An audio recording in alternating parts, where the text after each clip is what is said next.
If you could put those tweets that Trump did in the last 20 minutes back up, they're the two about Morning Joe, but they're also two about Ted Cruz.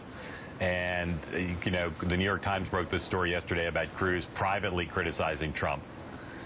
It's always been an open question when the Trump-Cruz war would begin.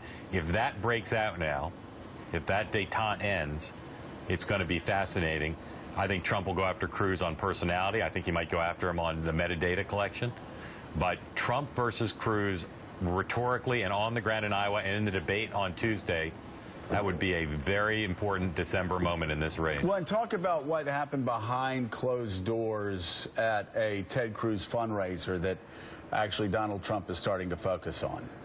Well, I'm surprised this story hasn't blown up more because the Cruz campaign basically denied it. I asked him about it yesterday at the Heritage Foundation. He wouldn't respond.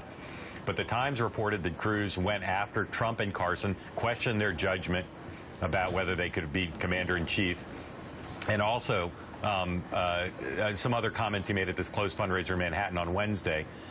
Then, after Cruz kind of denied it, the Times put out the audio and showed Cruz not just questioning Trump and Carson's leadership and judgment, but also being a pundit, just like Mitt Romney with the donors, which smart candidates avoid, in talking about how his strategy has been to hug Carson and Trump, even though the press tries to pick fights. And again, in order to pick up their support. But this is the kind of thing Trump does not like. And as one of those tweets suggests, he's now going to talk about Cruz as a big money candidate and a puppet of special interests and wealthy donors, the way he's gone after Bush, the way he's gone after Rubio. All right, so you mentioned that audio. Why don't we play it now for you? Take a look. The final two candidates I'll discuss are Trump and Ben Carson. Both of them I like and respect, both Donald and Ben. With both of them, I think gravity is pulling them down. We've seen that. Carson is further in that descent. But I think in both instances, in particular, you look at Paris, you look at San Bernardino, it's given a seriousness to this race that people are looking for who is prepared to be a commander-in-chief, who understands the threats we face, who am I comfortable having their finger on the button. I'm not going to comment on what I may or may not have said at a private fundraiser, but what I will say is this.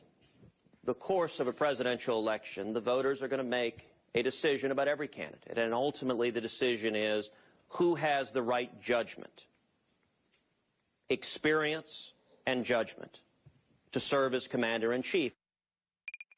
I'd never say anything in a fundraiser I wouldn't say at a public event. I mean, it is a public event, and as I said, obviously you can't control what people are going to tell people after you leave there, but my message is pretty consistent, whether it's in a private meeting with an individual, in a group of donors, or in a broader setting. You know, a pretty good idea, as Mark Halpern was suggesting, John Meacham, not to play pundit when you're running for president behind closed doors with donors, because you're going to get caught talking about the 47%. You're also going to get caught talking about other presidential candidates when you don't want to be. Right.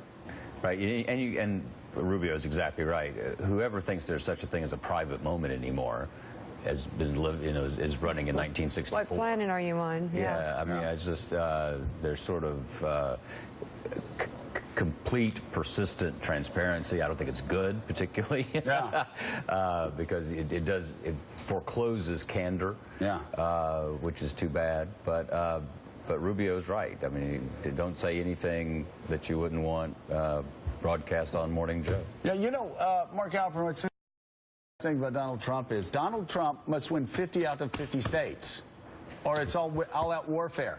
If I or any other political candidate were ahead in 49 of 50 states, or even 50 of 50 states, I wouldn't focus on a poll or two and freak out and say, oh, I'm not going to talk to the people who've actually been saying that I've got a chance to actually win this thing for 6 months. It's just, it is a zero-sum game with him. He's not going to win every election.